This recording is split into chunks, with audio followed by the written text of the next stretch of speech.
राधे राधे दोस्तों, कैसे हैं आप सब। मैं सोनू वेट स्काई परिवार में आप सभी का स्वागत करता हूं। आशा होगा कि आप लोग शानदार तरीके से, एकदम जबरदस्त तरीके से अपनी परीक्षा की तैयारी कर रहे होंगे। हमने सोचा इसी बीच क्लास 10th वालों के लिए लघु उत्तरीय प्रश्न लाया जाए और ये आपके परीक्षा के लिए मोस्ट इंपॉर्टेंट होने वाला है। और अगर आपको ये वीडियो अच्छी लगेगी तो प्लीज अपने दोस्तों तक शेयर कीजिएगा, एक लाइक, कमेंट, और अगर आप सब्सक्राइब नहीं किए हो प्लीज मेरे चैनल को सब्सक्राइब कीजिएगा ताकि आप सबको मेरी वीडियो प्रॉपर रूप से आप सबके पास तक पहुंच जाए।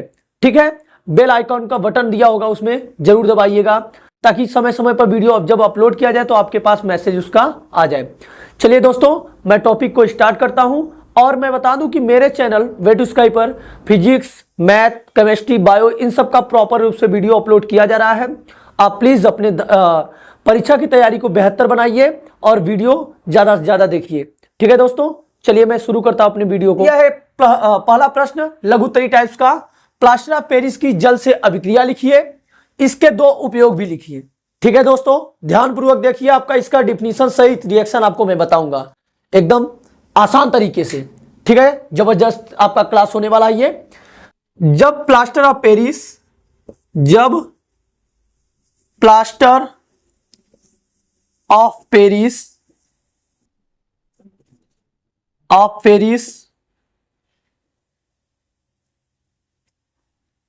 में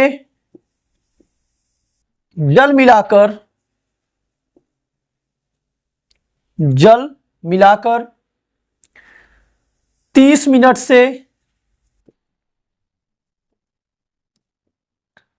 30 मिनट से 1 घंटे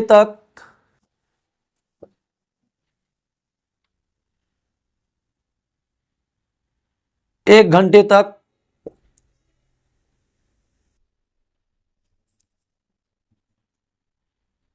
छोड़ देते हैं तो ये एक कठोर पदार्थ में परिवर्तित हो जाता है।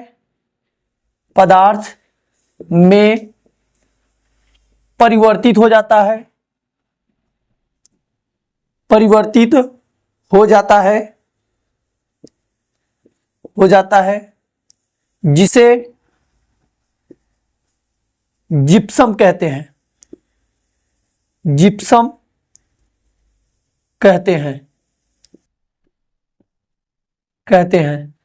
इसका आंसर क्या हुआ? जब प्लास्टर ऑफ पेरिस में जल मिलाकर 30 मिनट से लेते हुए 1 घंटे तक छोड़ दिया जाता है तो ये एक कठोर पदार्थ का निर्माण करता है जिसे क्या कहा जाता है? जिप्सम कहा जाता है।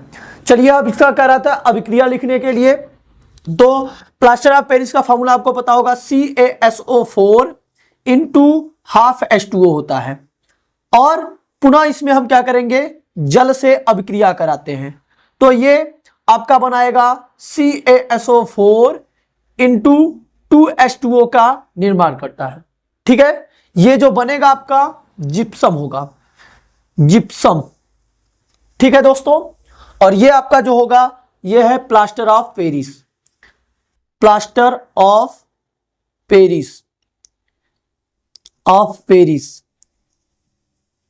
ठीक है, जल से अभिक्रिया किया, अभी समीकरण हमारा संतुलित नहीं है। अगर हम इसमें 3/2 को गुणा कर देते हैं तो ये जाके 2 जल के बराबर हो जाएगा। देखिए कैसे, 1/2 + 3/2 हर बराबर है 2, तो इसको हम क्या करेंगे? ऐड कर देंगे ऊपर वाले को, 3 + 1 = 4/2, डिवाइड करेंगे 2 हो जाएगा। ठीक है दोस्तों, ये जल के 2 अणुओं के क्या हो गया? बराबर हो गया। ये आपका समीकरण भी संतुलित हो गया और ये बोला था अभिक्रिया को लिखने के लिए, अभिक्रिया भी लिख दिए है। अब इसका 2 उपयोग पूछ रहा है तो इसके 2 उपयोग हम आपको बता देते हैं। पहला उपयोग इसका है, डॉक्टर टूटी हुई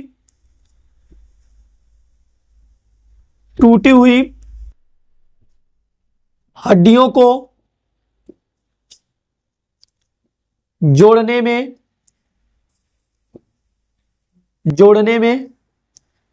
प्रयोग करता है। और दूसरा इसका उपयोग है खिलौना बनाने में किया जाता है।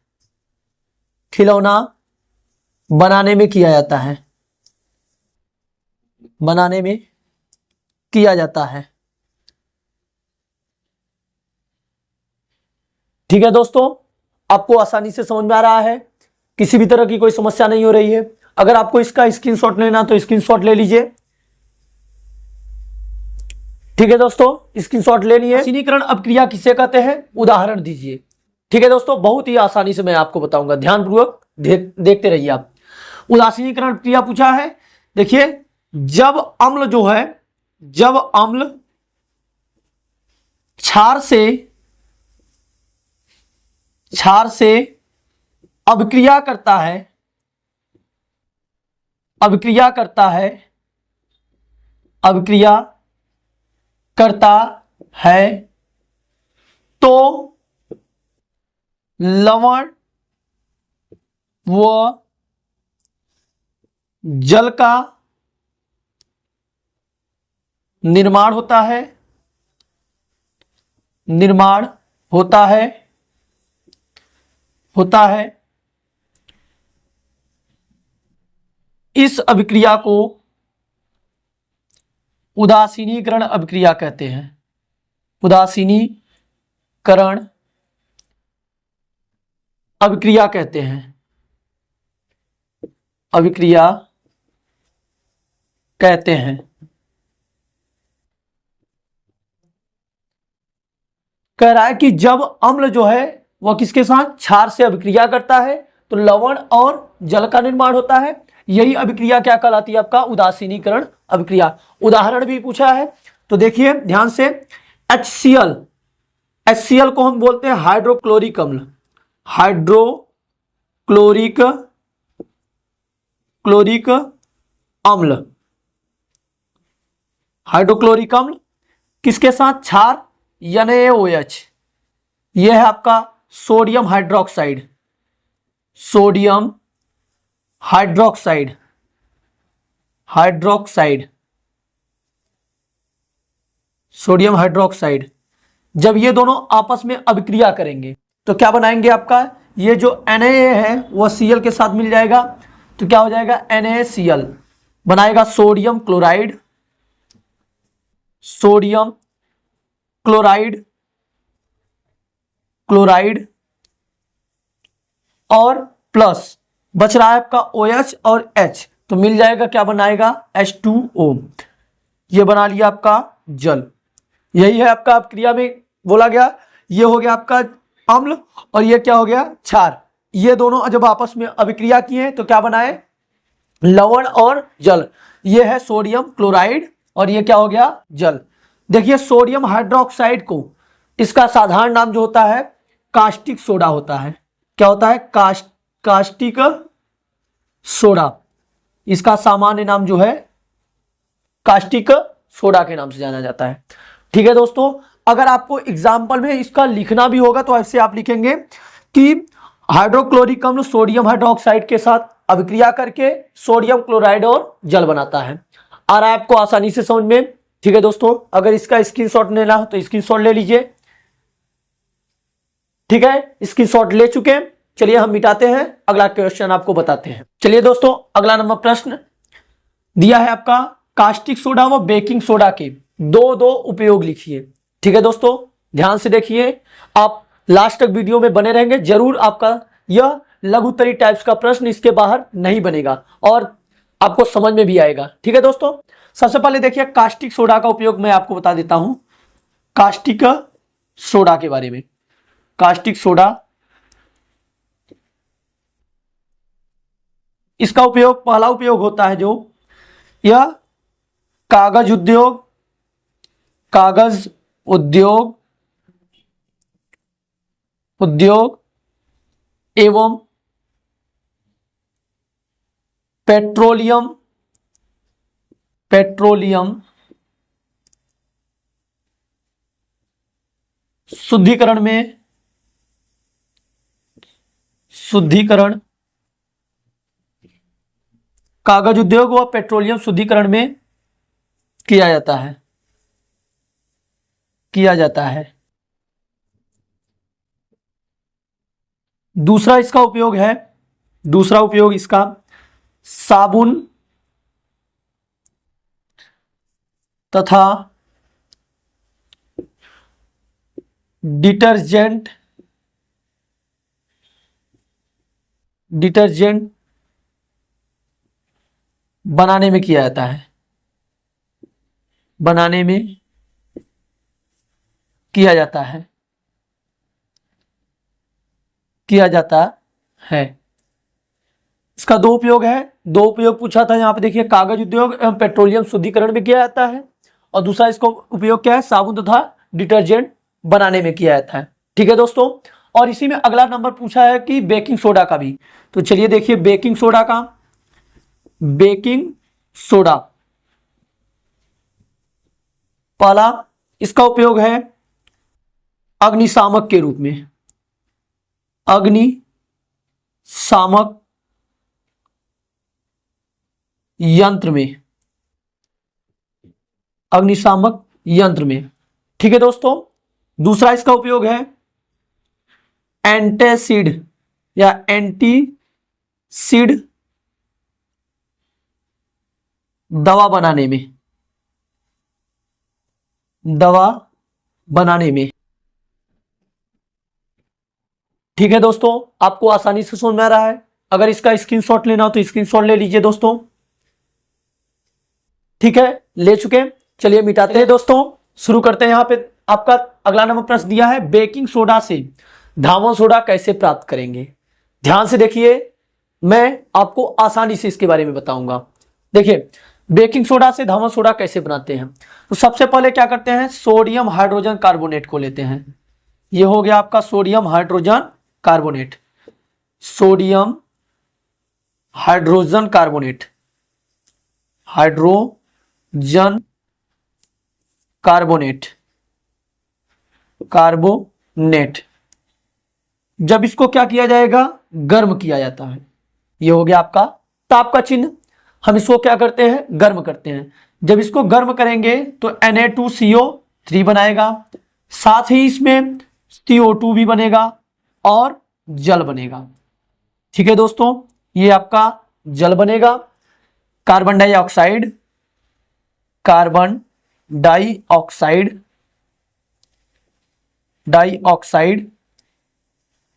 इसके साथ साथ ये आपका निर्जल, निर्जल सोडियम कार्बोनेट भी बनता है, सोडियम कार्बोनेट, कार्बोनेट ये बनता है। ठीक है दोस्तों, ये आपका बन गया। जब ये इतना बन जाएगा, और यहाँ पे अभी समीकरण को हम संतुलित भी कर देते हैं। यहाँ पे देखिए सोडियम की संख्या 2 है, यहाँ पे जब हम 2 लगा देंगे तो ये आपका समीकरण क्या हो जाएगा, संतुलित हो जाएगा। इतनी चीजें जब प्राप्त होंगी तो पुनः हम क्या करेंगे, ये जो आपका निर्जल सोडियम कार्बोनेट है इसका जल से अभिक्रिया करा देंगे, तो ये धावन सोडा के रूप में क्या होता है, परिवर्तित हो जाता है। चलिए हम इसको पुनः क्या कराते हैं, अगला रिएक्शन, अर्थात निर्जल सोडियम कार्बोनेट को जल के साथ मिलाते हैं। जब इसको हम जल के साथ मिलाएंगे तो क्या बनाएगा, ऐसे लिख देते हैं यहां पे, पुनः निर्जल, निर्जल sodium carbonate, sodium carbonate, carbonate को जल में, जल में मिलाते हैं तो, जल में मिलाते हैं तो धावन सोडा का निर्माण होता है, धावन सोडा का निर्माण होता है, धावन सोडा का निर्माण होता है, निर्माण होता है। चलिए दोस्तों, इसका हम अभिक्रिया करके आपको दिखा देते हैं। ये आपका Na2CO3 है, किसके साथ, जल के साथ मिलाया गया। ठीक है दोस्तों, जैसे ही इसको हम जल के साथ मिलाते हैं तो ये अभिक्रिया करेगा। ये क्या है आपका, निर्जल sodium carbonate, sodium carbonate, carbonate, और किसके साथ, जल के साथ मिलाया गया। ठीक है, आसानी से देखिए समझ में आएगा आपको, लास्ट तक वीडियो में बने रहेंगे, जरूर आपको समझ में आएगा। ठीक है दोस्तों, जब हम इसके साथ अभिक्रिया कराते हैं तो क्या बनाएगा, Na2CO3 इंटू 10H2O। ये जो बनेगा आपका क्या बनेगा, धावन सोडा, धावन सोडा का निर्माण होता है। ठीक है दोस्तों, चलिए हम समीकरण को संतुलित करते हैं। यहां पे कितना है, 10 है, तो हम यहां पे 10 का मल्टीप्लाई कर देते हैं। ठीक है, तो ये जब हम यहां पे 10 का गुणा कर देंगे तो क्या होगा, हमारा समीकरण संतुलित हो जाएगा। कभी कभी ऐसा पूछता है कि धावन सोडा में जल के क्रिस्टलन के अणु कितने हैं, इसमें पूछ लिया जल के क्रिस्टलन के अणु कितना है, क्रिस्टलन के अणु अणु कितने हैं, कितने हैं, तो आप क्या बताएंगे भैया, यहां पे देखो कितना दिया है, 10 दिया है, तो इसका आंसर यहां पे होगा 10। अर्थात यहां पे धावन सोडा में जल के क्रिस्टलन के अणु कितने हैं, 10 हैं। ठीक है दोस्तों, आपको आसानी से समझ में आ रहा है। ठीक है, अगर आपको स्क्रीनशॉट लेना तो स्क्रीनशॉट ले लीजिए। दोस्तों लगे रहते हैं हम लोग भी केमिस्ट्री के इस क्लास में, जब तक इसको तोड़ेंगे नहीं तब तक छोड़ेंगे नहीं। चलिए हम अगला नंबर आपको प्रश्न बताते हैं। बेकिंग पाउडर, इसको हम खाने वाला सोडा कहते हैं या मीठा सोडा भी कहा जाता है इसको, तथा रासायनिक नाम और सूत्र और अणुभार लिखिए। इसके अलावा बोल रहा है कि बेकिंग पाउडर को गर्म करने पर क्या होता है। चलिए दोस्तों आसानी से देखेंगे हम लोग, समझ में आएगा जरूर। और अगर मेरी वीडियो अच्छी लग रही है तो प्लीज अपने दोस्तों तक शेयर कीजिए ताकि उनका भी उद्धार हो और बोर्ड में अच्छा नंबर ला सके।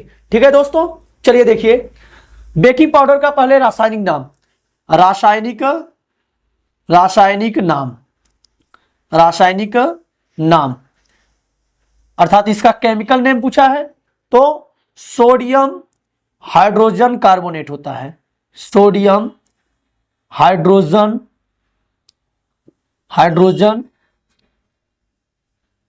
Carbonate, carbonate. ठीक है दोस्तों, और इसी में अणुसूत्र पूछा है, अणुसूत्र।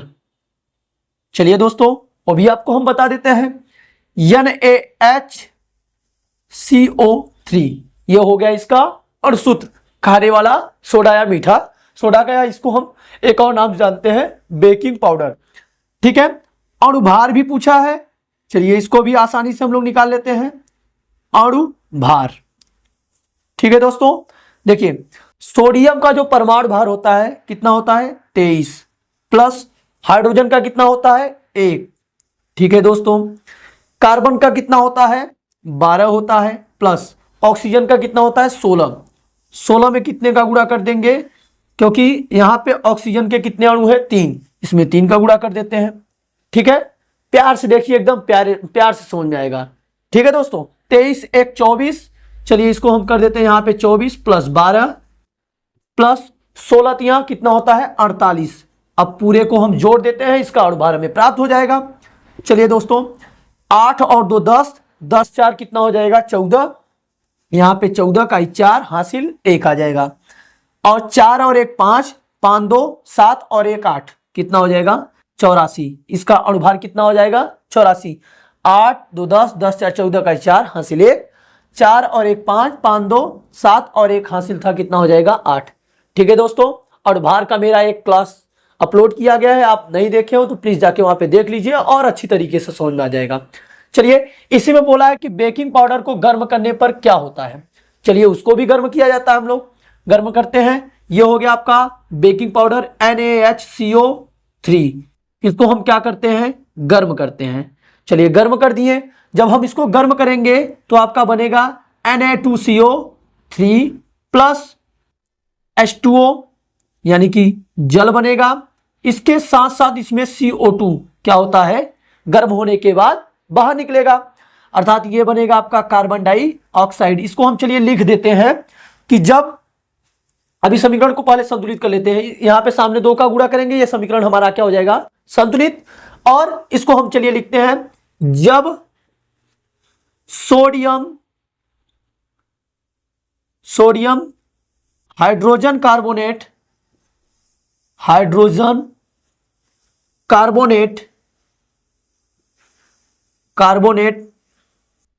को गर्म किया जाता है तो सोडियम कार्बोनेट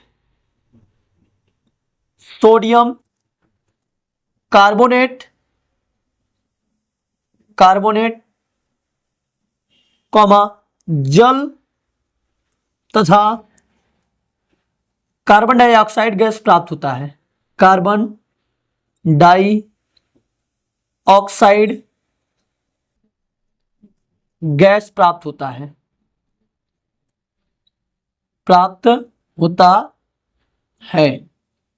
ठीक है दोस्तों, किसी भी तरह की कोई समस्या नहीं हो रही है, आपको अच्छी तरीके से समझ में आ रहा है। स्क्रीनशॉट लेना हो तो स्क्रीनशॉट ले लीजिए। ठीक है, स्क्रीनशॉट ले चुके हैं। चलिए हम इसको मिटाते हैं और आपको अच्छा क्वेश्चन लाते हैं। चलिए दोस्तों, अगला और लास्ट नंबर प्रश्न ध्यान से देखिए, जरूर समझ में आएगा आपको और आप लघु उत्तरी का सफाया जरूर करके आएंगे अपने बोर्ड के एग्जाम में। ठीक है दोस्तों, दिया है आपका धामन सोडा का रासायनिक नाम तथा सूत्र लिखिए और इसको बनाने की विधि एवं उपयोग, 2 उपयोग भी बताना है। 2-3 उपयोग जो भी आएगा आपको हम बता देते हैं। ठीक है दोस्तों, लास्ट तक और ध्यान पूर्वक बने रहिए। देखिए, धामन सोडा का रासायनिक नाम, पहले रासायनिक नाम और सूत्र पूछा है। चलिए सबसे पहले हम इसका सूत्र लिख लेते हैं। जो इसका सूत्र होता है धामन सोडा का, Na2CO3 इंटू 10H2O होता है।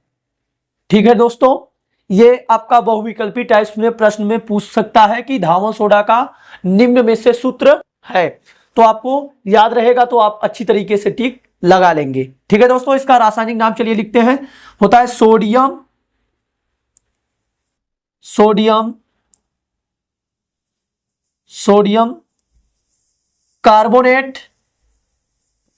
कार्बोनेट और यहां पे 10H2O दिया है तो हो जाएगा डेका हाइड्रेट।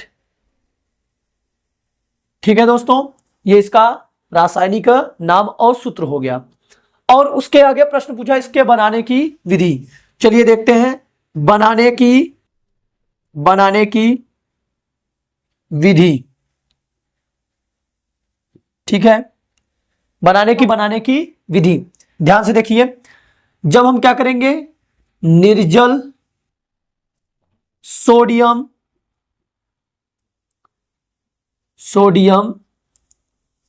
हाइड्रोजन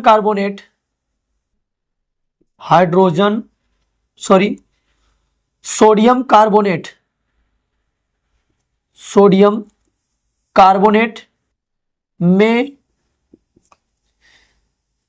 क्रिस्टलन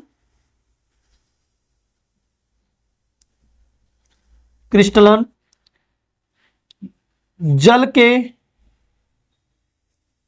के 10 अणु को जोड़ते हैं तो धामन सोडा का निर्माण होता है। धामन सोडा का निर्माण होता है। ठीक है दोस्तों, अब कैसे होता है आइए देखिए। ये सोडियम कार्बोनेट है, Na2CO3 प्लस 10 जल के अणु, इसके साथ जब क्या करेंगे अभिक्रिया करते हैं तो क्या बनाएगा Na2CO3 इंटू 10H2O। ठीक है दोस्तों, ये क्या बनेगा आपका धामन सोडा। और ये क्या है आपका sodium carbonate, sodium carbonate. Net और ये जल, इसके साथ अभिक्रिया किया, क्या बना है आपका, धावन सोडा बना लिया। ठीक है दोस्तों, समझ में आ रहा है? स्क्रीनशॉट लेना हो स्क्रीनशॉट ले लीजिए। ले चुके हैं, चलिए तब तक इसको हम मिटाते हैं और इसके आगे का जो बचा हुआ प्रश्न में बचा है आपका उसको मैं बताता हूं। चलिए दोस्तों, इसका कुछ उपयोग पूछा था, उपयोग आपको बता देते हैं। उपयोग ध्यान से देखिए, कपड़ा उद्योग में, कपड़ा उद्योग में, उद्योग में, ठीक है। दूसरा इसका उपयोग जल की स्थायी व अस्थायी कठोरता को दूर करने में, कठोरता को दूर करने में, दूर करने में, ठीक है दोस्तों। और एक आखिरी उपयोग देख लीजिए, टाइल्स की सफाई में, सफाई में, ठीक है दोस्तों। और एक आख उपयोग देख लीजिए, जैसे कपड़े में तेल व गंदगी लगी हुई है उसकी सफाई में, तेल व गंदगी की सफाई में, ठीक है दोस्तों। स्क्रीनशॉट लेना हो स्क्रीनशॉट ले लीजिए। ठीक है दोस्तों, आपको अच्छी तरीके से समझ में आया। मेरी वीडियो अगर आपको अच्छी लगी है तो प्लीज अपने दोस्तों तक शेयर कीजिएगा और लाइक नहीं किए हैं तो प्लीज एक प्यारा सा लाइक कमेंट जरूर कीजिएगा। अगर सब्सक्राइब नहीं किए हैं मेरे चैनल पे, आप नए आए तो सब्सक्राइब कीजिएगा। ठीक है दोस्तों, मिलते हैं आपको अगले नेक्स्ट वीडियो में एक अच्छी वीडियो के साथ और प्यारी भरी मुस्कुराहटों के साथ। ठीक है दोस्तों, बाय, टेक केयर, अपना ध्यान रखिए, बोर्ड की अच्छी तरीके से तैयारी कीजिए।